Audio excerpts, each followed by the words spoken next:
This time, best bit we did was we took flights separate than from hotels.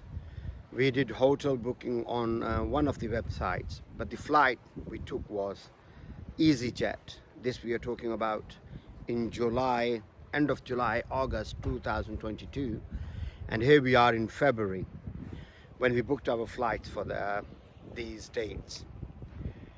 A few things about these budget airlines like Ryanair, EasyJet, TUI, and all other airlines. These are budget airlines.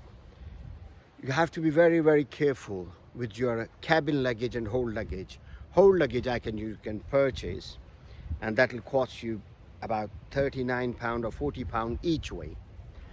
So the allowance is allowed about 23 kg. And the whole luggage, there is no limit about the weight, but size is very important. We had some bags, those are actually telling 45 by 35, but even an inch, even 10th inch of an inch is, you can't fit in that box.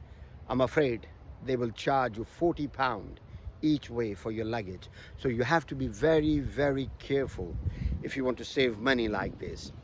We had a problem with EasyJet. We are a group of about 6 people, and sometimes you see awkward people. I wouldn't say awkward people, they're trying to do their job, but they become very stubborn in that way. We met this guy at Manchester airport. Our luggage lengthwise size wouldn't fit.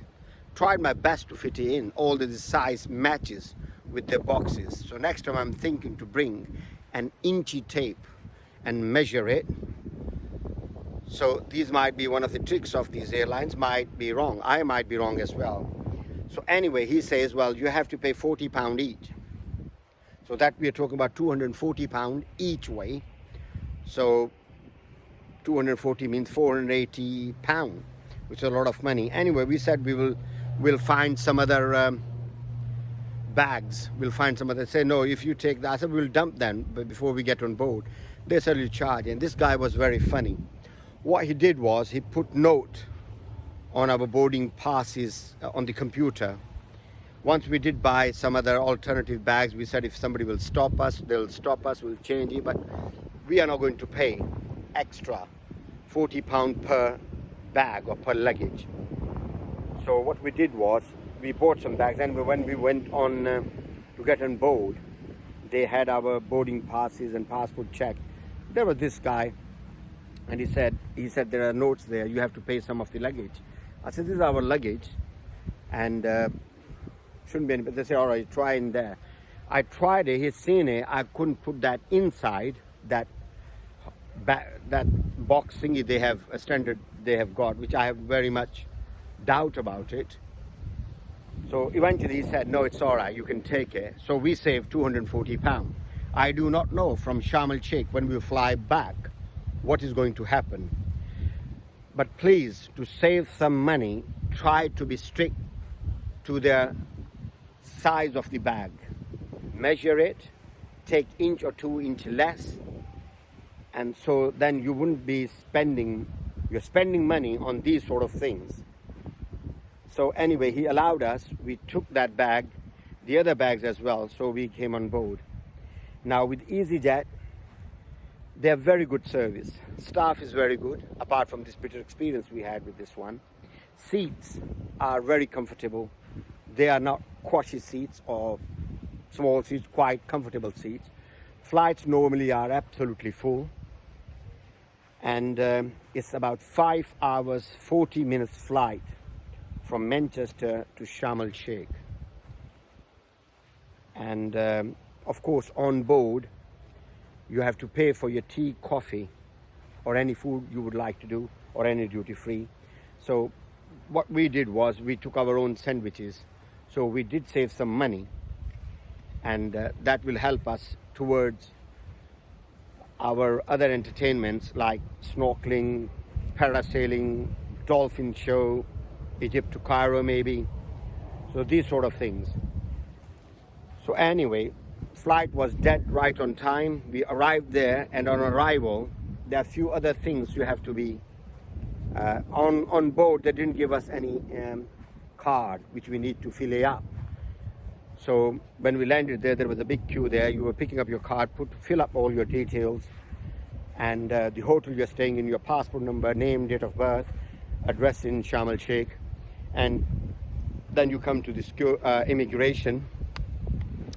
That doesn't take long, a couple of minutes, and your whole luggage, you don't have to wait that much. Luggage was out. Some people might have other experience with it, but we did have our luggage when we arrived, and we came outside within minutes.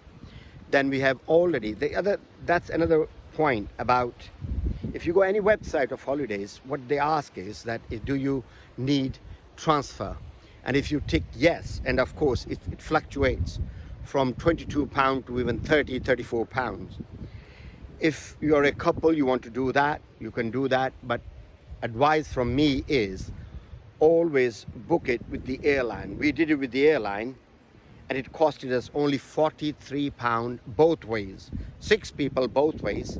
And if you would have done it per person, it would have been £30 per person, which is about £180, which is a lot of money, So always book through your airline or maybe separately, and the guy is outside with your name on the board and he's waiting for you, and then you arrive in your hotel straight away. But the bad thing about this shuttle service or the transfer you have from the airport to the hotel is that this coach or this bus will take you around all other hotels, all other resorts, where about 32 people are going to be off board, and then you might arrive after 2 hours, 1.5 hours, or you'll be lucky if your resort is the first one to be dropped off. And likewise, if you're landing about 8 o'clock or about 7:30, 8 o'clock, you got only about hour and a half, 2 hours for your dinner, which is if you have taken all-inclusive. My advice here is you must take all-inclusive. It wouldn't cost you much, but must take all-inclusive. And on that, you'll have breakfast, lunch, dinner, and poolside towels, beachside towels free. All drinks are not complimentary but free within your all-inclusive status. So, starting for beginning, aeroplane, check your flight details, check the size of the bag you're taking with you. Food, take some sandwiches from home, or maybe at the airport they have special offer from Boots or WH Smith.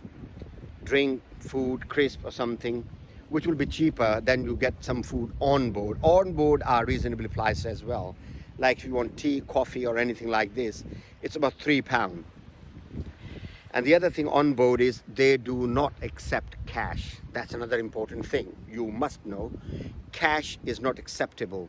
So you should have a credit card, debit card to make your payment should you need to purchase any of the stuff on board. And for your transfer, make sure you do it privately through your airline. The separate section comes, or you can do it privately, and that they're very, very good, and they're time consuming as well.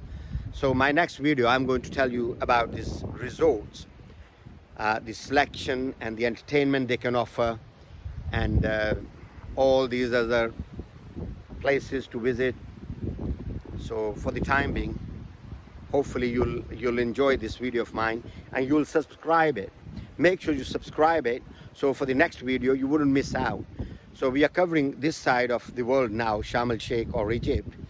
Then hopefully our next videos, coming up videos, will be going towards Tenerife, Majorca, Dubai, Doha, Thailand. All these places are planned up now.